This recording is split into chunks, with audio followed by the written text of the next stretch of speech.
വ്യക്തി സ്വാതന്ത്ര്യത്തെ നമ്മൾ വിട്ടുകൊടുക്കുക അല്ല. ഒരു ഡ്രസ്സിങ് കണ്ടിട്ട് ഒരിക്കലും ഒരാളെ വിലയിരുത്താൻ പാടില്ല. ഞാനിപ്പോ നോർമലി ഇടുന്ന ഡ്രസ്സിങ്ങിൽ എന്ന് പറയും, ഞാൻ ബൈക്കിൽ പോകുന്നത് കൊണ്ട് നോർമലി ഇങ്ങനത്തെ ഒന്നും ഡ്രസ്സ് യൂസ് ആക്കൂല. അതൊക്കെ ഒരിക്കൽ യൂസ് ആക്കിയിട്ട് ഭയങ്കര പണി കിട്ടീന്.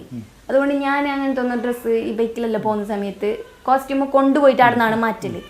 അപ്പോൾ ഈ ഒരു ഞാൻ പറയുന്നത് ഒരു ഡ്രസ്സിങ്ങോ ഒരു ആറ്റിറ്റ്യൂഡോ കണ്ടിട്ട് ഒരാളെ വിലയിരുത്താൻ പാടില്ല. പേഴ്സണലി എൻ്റെ ലൈഫിൽ എന്നോട് കുറേ ആൾക്കാർ ഇൻഡസ്ട്രിയിലായെങ്കിലും പുറത്തായെങ്കിലും വീട്ടിൽ നിന്ന് അല്ലായത് ഫ്രണ്ട്സിൻ്റെ ഇടയിലായെങ്കിലും എന്നോട് പറഞ്ഞൊരു കാര്യമുണ്ട്, നിന്നെ കാണുമ്പോൾക്ക് അല്ലെങ്കിൽ നിന്നെ ആൾക്കാർ പറഞ്ഞിട്ട് കേൾക്കാൻ നമുക്ക് വിചാരിച്ചത് നീ ഇങ്ങനൊന്നും അല്ല, ഭയങ്കര ചാടൻ, ഭയങ്കര കാര്യം, ഭയങ്കര അങ്ങനെയാ പറയാ. പക്ഷെ അടുത്തറിഞ്ഞിട്ട് സംസാരിച്ച ഒരു ഫ്രണ്ടും എന്നെ പറയൂല ഞാൻ ഒരു ചാടാണോ അല്ലെങ്കിൽ ഞാൻ ഒരു അങ്ങനത്താണോ ഇങ്ങനത്താണോ എന്ന് എന്നെ അടുത്തറിഞ്ഞ ആൾക്കാർ പറയൂല. എൻ്റെ ഫ്രണ്ട്സ് എപ്പോഴും എനിക്ക് ഇമ്പോർട്ടൻ്റ് ആണ്.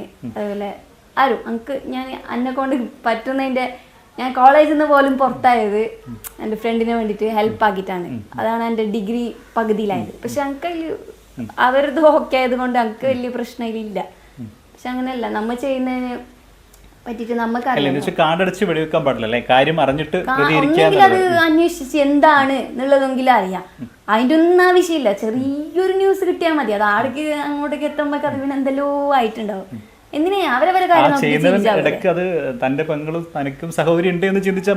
ഞാൻ അങ്ങനെ കുറെ ആൾക്കാരോടും പറഞ്ഞിട്ടുണ്ട്, നിന്റെ പെങ്ങളാണെങ്കിൽ നീ ഇങ്ങനെ ചെയ്യുമെന്ന്. അപ്പോ പറയും എൻ്റെ പെങ്ങളെ ഞാൻ ഇങ്ങനെ വിടൂല. പെങ്ങൾക്ക് അങ്ങനത്തെ ഒരു സാഹചര്യം വന്നെങ്കിലോ, പെങ്ങൾക്ക് അങ്ങനെ ചെലവിന് കൊടുക്കേണ്ട ഒരു നിന്റെ പെങ്ങളെ നോക്കാൻ നീ ഉണ്ട്. ഇപ്പോ നാളെ പെങ്ങൾക്ക് നാളെ സാഹചര്യം അങ്ങനെയാണ്, അധ്വാനിക്കണം, വീട്ടിലേക്ക് ചെലവ് കൊടുക്കേണ്ട ആവശ്യം വരുന്നുണ്ട്. അങ്ങനെ വന്നെങ്കിൽ ഓളും ഇങ്ങനെ ജോബിലേക്ക് ഇറങ്ങൂലേ.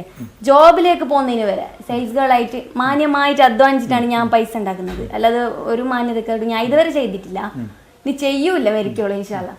അപ്പം ഞാൻ കഷ്ടപ്പെട്ടിട്ട് പണിയെടുത്തിട്ട് നമ്മൾ വൈകിട്ട് വരെ കഷ്ടപ്പെട്ടിട്ട് പണിയെടുത്ത് നോമ്പ് നില പറയുമ്പോൾ അറിയുമല്ലോ, ഒന്ന് തിന്നാൻ പോലും ഇല്ലാതെ അത്രയും കഷ്ടപ്പെട്ടിട്ട് പണിയെടുത്തിട്ട് വരുന്ന സമയത്ത് പോലും